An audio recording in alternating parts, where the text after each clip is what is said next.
एक लड़की सुबह सुबह अपने घर से कॉलेज के लिए तो निकलती है, सुबह से शाम हो जाती है, शाम से पूरी रात बीत जाती है, लेकिन वो लड़की कभी घर वापस ही नहीं आती है। घर के परिजन उसकी हर जगहों पे तलाशी करते हैं। जब उस लड़की का कहीं भी कुछ भी पता नहीं चलता है तो आखिरकार घर के परिवार वालों ने इस बात की खबर पुलिस को दिया। पुलिस भी इस केस की काफ़ी सीरियस तरीके से छानबीन करना शुरू करती है और बहुत जल्द ही पुलिस इस केस का खुलासा भी कर देती है। लेकिन पुलिस जब इस केस का खुलासा करती है, जब ये खबर लोगों के सामने पहुंचता है, तो इसे सुनने के बाद किसी को भी अपने कानों पे यकीन ही नहीं होता है। हर कोई सिर्फ एक ही जवाब देता है कि भला कोई इंसान अपनी निजी स्वार्थ के लिए ऐसा भी कदम उठा सकता है क्या।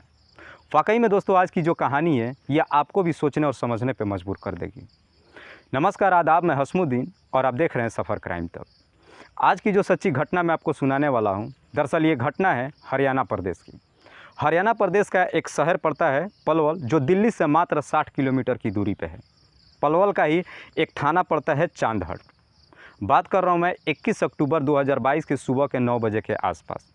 चांदहट इलाके का रहने वाली रितु, जिसकी उम्र है लगभग 23 साल, जो बीएससी फाइनल ईयर की स्टूडेंट है। रितु के पिता का नाम है रमेश चंद। रितु की एक दोस्त भी है जिसका नाम है ज्योति। रितु अक्सर हर रोज़ ज्योति के साथ ही कॉलेज जाती थी। 21 अक्टूबर 2022 को भी रितु अपने सहेली ज्योति के साथ ही कॉलेज जाती है, लेकिन वापस अपने घर ही नहीं आती है। सुबह से जब शाम हो जाती है तो रितु के घर के परिजन उसकी तलाशी करना शुरू करते हैं। रितु के पिता रमेश चंद जब ज्योति से जा कर के पूछताछ करते हैं कि आखिरकार रितु घर क्यों नहीं आई, तो ज्योति भी यही जवाब देती है कि हर रोज़ की तरह आज भी हम दोनों साथ ही कॉलेज गए थे और साथ कॉलेज से वापस भी आए थे। मैं अपने घर आ गई और फिर रितु अपने घर चली गई। घर के परिजन पूरी दिन तलाशी करते हैं, जब वापस नहीं आती है पूरी रात तलाशी करते हैं। रात में भी जब वापस नहीं आती है तो अगले सुबह रमेश चंद चांदहट पुलिस थाने जा करके और रितु का गुमशुदगी का रिपोर्ट दर्ज कराते हैं। पुलिस जब रमेश चंद से पूछताछ करती है कि तुम्हारी बेटी कहाँ से लापता हुई है, तो रमेश चंद बताता है कि हर रोज़ की तरह मेरी बेटी अपनी सहेली ज्योति के साथ अपने कॉलेज गई थी। मैंने उसके सहेली ज्योति से भी पूछताछ करा तो ज्योति कह रही है कि हम दोनों वापस कॉलेज से आ गए, मैं अपने घर आई और वो अपने घर चली गई, लेकिन मेरी बेटी घर वापस ही नहीं आई। पुलिस रमेश चंद के ही तहरीर पे मुकदमा दर्ज करती है रितु का गुमशुदगी का और फिर इस केस की छानबीन करना शुरू करती है। सबसे पहले पुलिस ज्योति से कांटेक्ट करती है और इसके बारे में पूछताछ करती है, तो ज्योति फिर से वही जवाब देती है कि साहब हम दोनों साथ ही कॉलेज गए थे और साथ ही कॉलेज से वापस आए थे। पुलिस को भी समझ में नहीं आ रहा था कि आखिर रितु गायब कहाँ हो जाएगी, बिना घर परिवार वालों को कुछ बताए, और उसके नंबर पे भी फ़ोन जब किया जा रहा है तो उसका नंबर भी स्विच ऑफ बता रहे हैं। पुलिस वाले फिर से रमेश चंद से पूछताछ करते हैं कि क्या तुम्हारी बेटी रितु का किसी के साथ कोई लव अफेयर था, तो रमेश चंद कहता है कि साहब मैं अपनी बेटी को अच्छी तरीके से जानता हूँ, मेरी बेटी मेरे से कोई भी बात नहीं छुपाती है, हर बात शेयर करती है। अगर मेरी बेटी का किसी के साथ कोई लव अफेयर चल रहा होता है तो मुझसे ज़रूर बताती। ऐसा कोई भी बात नहीं है। अगर मेरी बेटी कहीं गई भी होती ना तो मुझे ज़रूर बताती है। मुझे डर है कि मेरी बेटी के साथ कुछ गलत ना हो गया हो। जब इस तरह की बात रमेश चंद पुलिस वालों को बताता है तो पुलिस वाले भी अब इस केस की काफ़ी सीरियस तरीके से छानबीन करना शुरू करते हैं और काफ़ी गहराई से अब इस केस की पड़ताल करना शुरू करते हैं। पुलिस तुरंत ही रितु के मोबाइल का CDR मंगाती है ताकि उससे पता चले कि हो सकता है शायद रमेश चंद झूठ बोल रहा है। लेकिन जब रितु का मोबाइल का CDR निकालती है तो उस CDR में भी कोई भी ऐसा नंबर नहीं मिलता है जिससे पुलिस वालों को शक जाए, और कोई ऐसा नंबर भी नहीं था जिस पर लगातार रितु कुछ महीनों से या कुछ साल से बातचीत भी करती जाती है। उसमें जितने भी नंबर था सब के सब नंबर नॉर्मल था। पुलिस को भी समझ में नहीं आता कि आखिरकार रितु का जब कोई बॉयफ्रेंड नहीं है, कोई लव का चक्कर नहीं है, तो बिन अपने घर परिवार वालों को बताए अपना मोबाइल स्विच ऑफ करके कहाँ जा सकती है। रितु के साथ में जो आखिरी आदमी था वो मात्र उसकी सहेली ज्योति थी। पुलिस फिर से ज्योति को अपने पास बुलाती है और उससे पूछताछ करती है, तो ज्योति भी कहती है कि साहब रितु का कोई बॉयफ्रेंड नहीं है, मैं अच्छी तरीके से जानती हूँ, अगर ऐसा कुछ होता तो मुझे ज़रूर बताती। पुलिस अब रितु के मोबाइल का लोकेशन निकालती है ताकि पता चले कि रितु का आखिरी लोकेशन कहाँ पे है।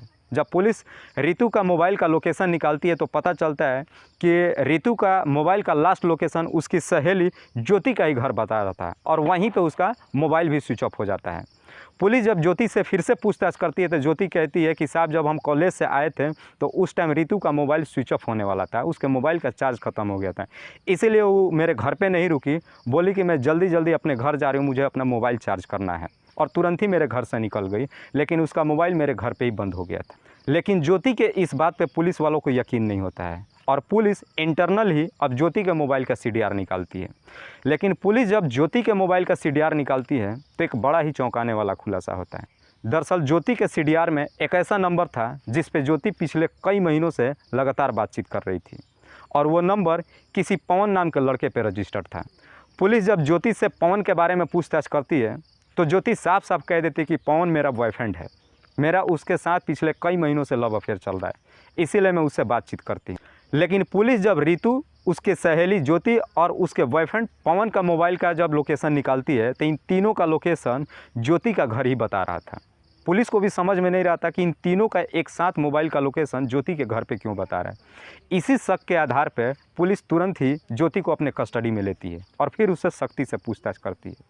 जब पुलिस ज्योति से सख्ती से जब पूछताछ करना शुरू करती है तो आखिरकार ज्योति अपना जुर्म कबूल कर लेती है। लेकिन जब इसकी पूरी सच्चाई बताती है तो इसे सुनने के बाद पुलिस वालों को भी यकीन नहीं हो रहा था। ज्योति बताती है कि ज्योति का और पवन का पिछले कई महीनों से लव अफेयर चल रहा था। इनका लव अफेयर इतना काफ़ी सीरियस हो चुका था, ये दोनों एक दूसरे के इतने करीब आ चुके थे कि इनको जब भी मौका मिलता था अपना मौका बिल्कुल नहीं गंवाते थे। जब भी जहाँ भी मौका मिलता था ये दोनों एक साथ मुलाकात करते थे। जब भी इनकी मुलाकात होती थी तो इनकी मुलाकात भी आम मुलाकात नहीं होती थी, बल्कि जब भी मुलाकात करते थे ये दोनों एक दूसरे के साथ मियाँ बीवी के जैसे संबंध भी बनाते थे। लेकिन इस बात की खबर ना तो ज्योति के घर परिवार वालों को पता था और ना ही ज्योति के बेस्ट फ्रेंड रितु को भी पता था। ज्योति अपने बॉयफ्रेंड पवन को बड़े सीक्रेट तरीके से लेकर के चल रही थी। 21 अक्टूबर 2022 को जब रितु और ज्योति कॉलेज पहुंचते हैं तो उसके बाद से ज्योति के नंबर पे पवन फ़ोन करता है और उससे मिलने की बात कहता है। जब पवन मिलने की बात करता है तो ज्योति इस बात को सुन करके काफ़ी खुश हो जाती है, क्योंकि ज्योति के पास उस दिन एक बहुत बढ़िया मौका था, क्योंकि ज्योति के घर पे उसके घर के परिवार कोई भी नहीं था। ज्योति तुरंत ही पवन से मिलने के लिए तैयार हो जाती है और कहती है कि आज की मुलाकात मेरे घर पे ही होगी, क्योंकि मेरे घर पे आज कोई भी नहीं है। और तुरंत ही कॉलेज से बंक मार करके और कॉलेज से बाहर निकल जाती है और इस बात की खबर अपने दोस्त रितु को भी नहीं बताती है और वहाँ से चुपचाप पवन के साथ अपने ही घर पहुँच जाती है। लेकिन इधर रितु जब कॉलेज से बाहर निकलती है तो वो ज्योति को हर जगहों पे तलाशी करना शुरू करती है। रितु जब ज्योति के नंबर पे फ़ोन करती है तो फ़ोन तो जाता है लेकिन ज्योति उसका फ़ोन नहीं उठाती है। रितु काफ़ी परेशान हो जाती है कि आखिरकार ज्योति उसे बिन बताए कहाँ चली गई है।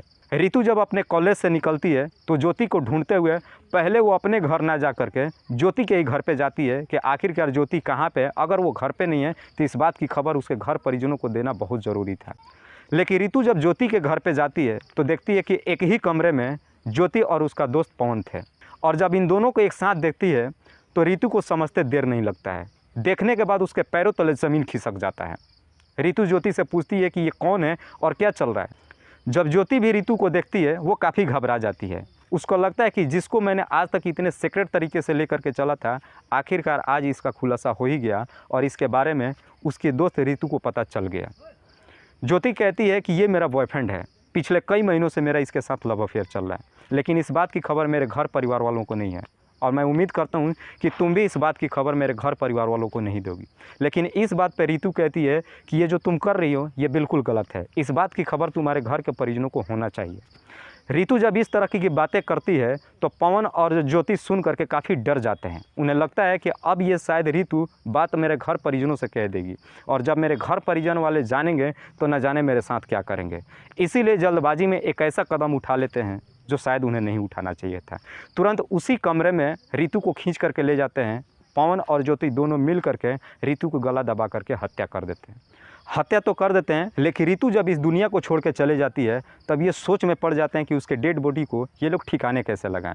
फिर तुरंत ही उसके डेड बॉडी को ज्योति अपने ही कार के डिक्की में ले जा करके बंद कर देती है और शाम तक इंतज़ार करते हैं और एक सुनसान जगह पे ले जाते हैं। सुनसान जगह है आगरा कैनाल। आगरा कैनाल के झाड़ियों में ले जा करके उसकी डेड बॉडी को फेंक देते हैं और फिर वहाँ से अपने घर आते हैं। लेकिन जब घर आते हैं तो ज्योति तो बिल्कुल बिंदास अपने घर में होती है, लेकिन इस बात से पवन काफ़ी डर जाता है और वो अपना घर छोड़ करके फरार हो जाता है। वाकई में दोस्तों जब ये पूरी कहानी ज्योति पुलिस वालों को बताती है तो ज्योति के ही तहरीर पे पुलिस वाले तुरंत ही ज्योति को लेकर के घटनास्थल पे पहुंचते हैं और जब जा करके वहाँ देखते हैं तो वाकई में उस झाड़ियों में रितु को डेड बॉडी पड़ी थी। पुलिस तुरंत ही उसके डेड बॉडी को अपने कब्जे में लेती है और पोस्टमार्टम के लिए भेज देती है। जब पोस्टमार्टम रिपोर्ट आता है तो उसे साफ पता चल जाता है कि रितु की गला दबा करके हत्या की गई है। पुलिस ज्योति के ही तहरीर पे पवन के घर पे जाती है पवन को अपने कस्टडी में लेने के लिए। लेकिन पुलिस जब पवन के घर पे जाती है तो पवन के घर के परिजन भी उधर परेशान थे, पवन की हर जगहों पे तलाशी कर रहे थे। पवन के घर के परिजन कहते हैं कि साहब वो कल से ही पता ना कहाँ गायब हो चुका है, उसका नंबर भी स्विच ऑफ है, हम भी उसकी तलाशी कर रहे हैं। पुलिस जब ये पूरी कहानी पवन के घर परिवार वालों को बताते हैं तो घर परिवार वालों को सुन के भी उनके पैरों तले ज़मीन खिसक जाती है। फिलहाल पुलिस ने ज्योति को अपने कस्टडी में लेकर के उस पर गंभीर धारा में मुकदमा दर्ज करके जेल भेज दिया है। पुलिस का कहना है कि हम बहुत जल्द ही पवन को भी अपनी हिरासत में लेने वाले हैं। लेकिन जब ये खबर रितु के घर परिवार वालों को पता चलता है, उसके आस पड़ोस के लोगों को पता चलता है, तो हर कोई सिर्फ एक ही बात कहता है कि भला कोई अपनी निजी स्वार्थ के लिए इतना बड़ा कदम कैसे उठा सकता है।